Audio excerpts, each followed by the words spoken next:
Olá, pessoal. Nessa aula, vamos estudar um pouco a respeito do framework de teste de unidade JUnit e vamos verificar como é possível realizar a utilização do mesmo para aplicar os conhecimentos vistos a respeito da técnica de teste funcional.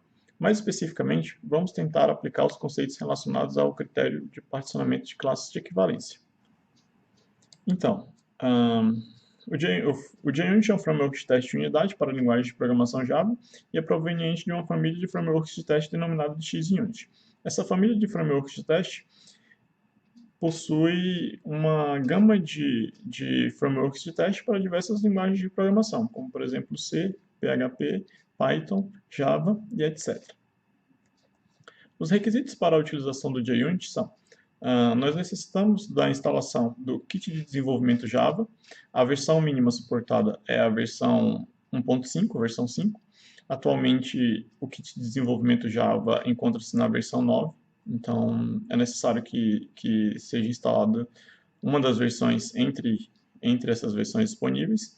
E para essa aula nós vamos utilizar o framework de teste de Unity em conjunto com a IDE de desenvolvimento Eclipse. As principais características do framework de teste de Unity são: é um framework de teste open source, ou seja, você pode ter acesso ao código-fonte da ferramenta. Isso possibilita com que possam ser sugeridas melhorias para a ferramenta e também em casos em que encontre-se um problema na ferramenta, também podem ser sugeridas correções. O framework utiliza um conceito de annotations para identificar métodos de teste e fornece um conjunto de métodos de assertivas para avaliar os valores esperados para um determinado programa em teste, além de possibilitar a execução de testes de maneira automatizada, possibilitando feedback imediato ao testador. As principais annotations disponíveis no JUnit são: annotations são um conjunto de meta tags que podem ser adicionados ao código. Então, nós temos a annotation @test, que é a annotation mais clássica, e essa annotation ela serve para informar para o JUnit que um método public void que está associado a essa anotação deve ser executado como um caso de teste. Temos duas anotações, @before e @after, que servem para constituir um cenário de teste. Por exemplo, em uma situação em que são necessários realizar operações antes da execução do caso de teste, essas operações são executadas dentro de um método que é anotado com a anotação @before. De forma similar, após a execução do caso de teste, esse recurso que foi alocado inicialmente antes da execução do caso de teste, se ele necessita ser desalocado, ele é desalocado em um método que é anotado com a anotação @after. Imagine o cenário em que é necessário recuperar dados de um banco de dados para realizar a aplicação de um teste. Então, criamos um método com a anotação @before. Nesse método, os dados necessários para a execução do caso de teste são recuperados do banco de dados.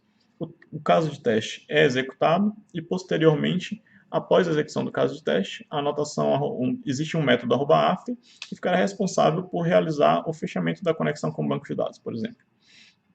De maneira similar, temos a anotação @before class e a anotação @after class.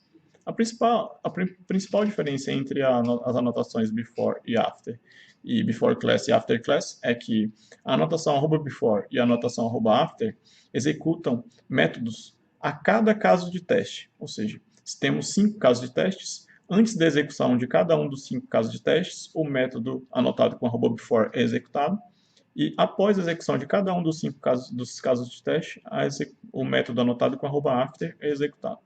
Já para a @before class e a @after class, o método anotado com a @before class é executado uma única vez no início da execução, antes da execução dos casos de teste, e o método anotado com a anotação @after class é executado uma única vez após todos os testes terem sido realizados. Por fim, nós temos a anotação @ignore, que é utilizada para ignorar um caso de teste que não deseja que seja executado no momento. As principais classes contidas no pacote de framework de Unity são a classe Assert, que contém um conjunto de métodos de assertivas para realizar os casos de teste. Temos a classe TestCase, que serve para definir características de um caso de testes. Temos a classe test_result, que serve para coletar os resultados a respeito da execução de um determinado caso de teste. E temos a classe test_suite, que é utilizada para a composição de um conjunto de casos de teste, por exemplo.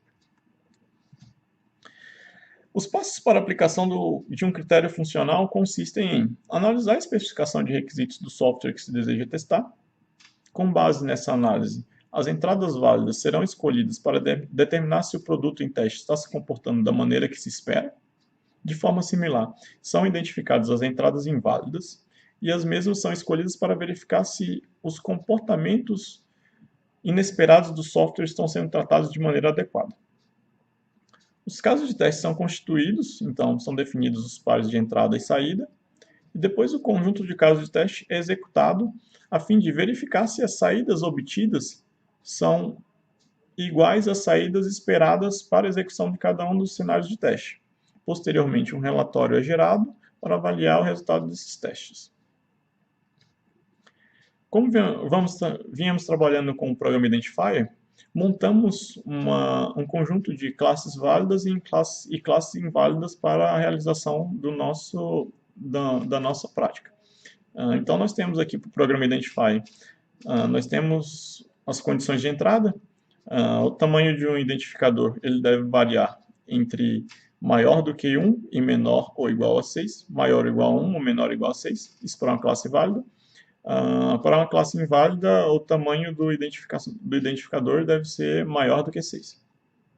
A próxima classe inválida, a gente tem a condição de entrada que o primeiro caractere seja uma letra, e de forma análoga, a classe inválida seria então que o caractere não seja, a classe inválida seria então que o caractere não seja uma letra.